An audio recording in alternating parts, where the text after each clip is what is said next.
Saudara-saudari yang terkasih, ada keadaan yang disebut dengan situasi batas, di mana kita tidak bisa berbuat apapun kecuali menerima fakta. Yang termasuk dalam situasi batas adalah sakit yang membawa maut, kematian, dan dosa. Wabah corona bisa digolongkan sebagai salah satu situasi batas. Menghadapi situasi seperti itu, sering kita menjadi tawar hati, kecewa, berat, gelap, tak tertanggungkan karena tiada lagi harapan. Pintu sepertinya tertutup, jalan menjadi buntu. Disitulah iman kita ditantang. Bagi orang beriman tiada hal yang mustahil, yang tak ada harapan. Yesus adalah harapan dalam situasi batas, di mana ada jalan buntu, di mana yang ada hanya keputusasaan. Saudara-saudari yang terkasih, saya mendengar banyak kesaksian orang tentang mujizat Ekaristi. Sepasang suami istri yang sudah tidak memiliki anak 12 tahun, pergi kemana-mana, ke dokter, usaha kesana kemari, memohon pada saat perayaan Ekaristi secara khusus, ketika hosti diangkat, ketika piala diangkat, Tuhan, jikalau Engkau berkenan, berbelas kasihlah kepada kami, perkenankan kami menjadi orang tua. Setelah wujud misa itu, tidak lama kemudian mereka dikaruniai anak. Orang yang sakit jantung, yang dinyatakan ada diduga penyumbatan dengan persentase yang luar biasa tinggi, setelah perayaan Ekaristi, dokter menyatakan bersih 100%. Ada banyak mujizat lain. Mungkin kita sendiri mengalami mujizat-mujizat itu. Itulah saat dimana pintu-pintu tertutup dibuka. Tahun 2010, Pastor Heribertus Kartono OSC menerbitkan buku dengan judul Ketika Semua Jalan Tertutup, yang berisi 14 kisah kesaksian nyata orang yang mengalami jalan buntu, tetapi iman kepada Allah membuka jalan tersebut hingga terbuka. Seorang pelayan mengalami jalan buntu, dibukakan jalan, ada dana, ada dukungan. Seorang yang mempunyai sakit kanker dapat bertahan hidup, bahkan menjadi orang yang memberi pelayanan pada mereka yang sakit. Orang yang mengalami suaminya meninggal dunia, buntu, tak berdaya, tapi selalu ada jalan. Ada banyak kisah lain, dan mungkin itu adalah kisah kita sendiri. Saudara-saudari yang terkasih, dalam bacaan pertama Yeskiel menggambarkan situasi tanpa harapan bangsa Israel yang tidak mungkin diperbaiki. Itulah situasi hancur lebur, luluh lantak, berantakan tak karuan. Tidak ada harapan untuk menata dan menyusun kembali. Akan tetapi kuasa Allah mengatasi kekuatan insani, melampaui pikiran manusiawi, dan memberi jalan keluar dikala jalan sudah buntu.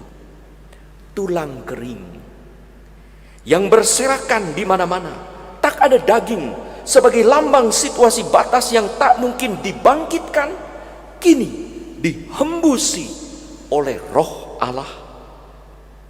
Di situ Allah menjadi harapan. Tulang tanpa daging pun hidup menjadi manusia kembali. Saudara-saudari yang terkasih, dalam kebudayaan Yunani ada keyakinan bahwa jiwa orang mati akan tetap tinggal dalam tubuh selama 3 hari sejak kematian. Maka ada orang-orang pintar, tanda petik, yang masih bisa membangkitkan orang mati. Batas maksimal 3 hari. Setelah 3 hari tidak mungkin. Orang macam apapun tidak mungkin bisa melakukannya. Maka pada hari keempat jiwa itu pergi dari tubuh selamanya dan tak pernah kembali. Tubuh mulai hancur dan menimbulkan bau yang tidak enak. Itulah keadaan hancur lebur manusia kembali ke tanah, di mana tiada lagi harapan sedikit pun akan kesembuhan, kepulihan, apalagi kebangkitan. Marta menganggap percuma apa yang akan dilakukan oleh Yesus, karena tubuh Lazarus sudah terbaring 4 hari lamanya. Belum pernah ada orang sehebat apapun, sesakti dan sesuci apapun mampu membangkitkan orang setelah 4 hari. Justru dalam situasi insani yang tidak mungkin, Yesus tampil sebagai harapan bagi manusia yang berduka. Apakah karena itu ia menunda kedatangan sampai Lazarus telah 4 hari? Ketika para muridnya berkata Lazarus sakit, biarlah. Yesus sengaja menunda waktunya untuk menyatakan kalau nanti terjadi kebangkitan bukan kekuatan manusiawi, bukan kehebatan insani, tapi kuasa Allah dan iman yang percaya dan mengandalkan Allah. Di situ Yesus menyatakan Allah adalah harapan dan hidup, di mana tiada harapan lagi dan yang ada hanya kematian. Bagi orang yang percaya tidak mustahil bagi Allah. Yesus adalah pribadi yang mampu melepaskan manusia dari ikatan kematian. Lazarus dihidupkan. Lazarus segeralah keluar, dan keluarlah ia. Tetapi jalannya belum normal. Ia masih diikat oleh kain kafan. Bayangkan bagaimana orang yang diikat bisa berjalan. Mungkin lari seperti pocong. Maka Yesus berkata, lepaskanlah ikatan-ikatan itu. Ia sudah dibangkitkan tetapi belum berjalan normal. Yesus mengundang keterlibatan manusia, partisipasi insani, agar Lazarus bisa berjalan kembali. Buka. Padahal dengan kuasanya pun Yesus bisa membuka kain kafan itu. Tapi ia sengaja memberi kesempatan kepada manusia, kita, untuk terlibat dalam karya ilahi. Dan disitulah mujizat terjadi. Lepaskanlah ikatannya. Mujizat berasal dari Allah karena ada intervensi ilahi. Tetapi selalu melibatkan kerja manusia melalui partisipasi insani. Allah menghargai kerja dan tanggung jawab manusia untuk keluar dari situasi tanpa harapan.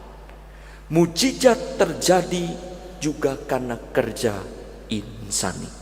Rahmat ilahi harus ditanggapi dengan iman insani. Maka mari mohon Tuhan tambahkanlah iman kami. Ada saat-saat di mana kita mengalami situasi batas ini, saudara-saudara. Pikiran kacau karena jalan serba buntu. Ada banyak kisah seorang ibu hamil 7 bulan di Kalimantan mati kelaparan, sementara anaknya yang lain sekarat karena perut kosong, tubuh mengalami dehidrasi, mati bersama. Seorang kaya menjadi gila karena anak kesayangannya menjadi pecandu narkotika. Seorang pemuda mati bunuh diri karena ditolak cinta. Seorang bapak terpaksa berbuat dosa besar karena terpepet situasi. Sepasang orang tua meringis menangis karena anak tunggalnya mati mendadak. Ada deretan kekecewaan dan penderitaan yang mungkin kita ketahui atau bahkan kita alami hingga bertanya, di mana Tuhan? Pertanyaan semakin gencar ketika kita berusaha menjadi anak Allah yang baik, melakukan doa, pantang dan puasa serta amal, Dan dalam keadaan itu mungkin kita berteriak seperti Yesus di atas salib itu, Allahku, mengapa engkau meninggalkan aku? Yesus tidak pernah meninggalkan. Yesus adalah Tuhan yang tergerak hatinya. Hari ini kita mendengar dalam Injil, Yesus menangis. Ia tidak malu menangis.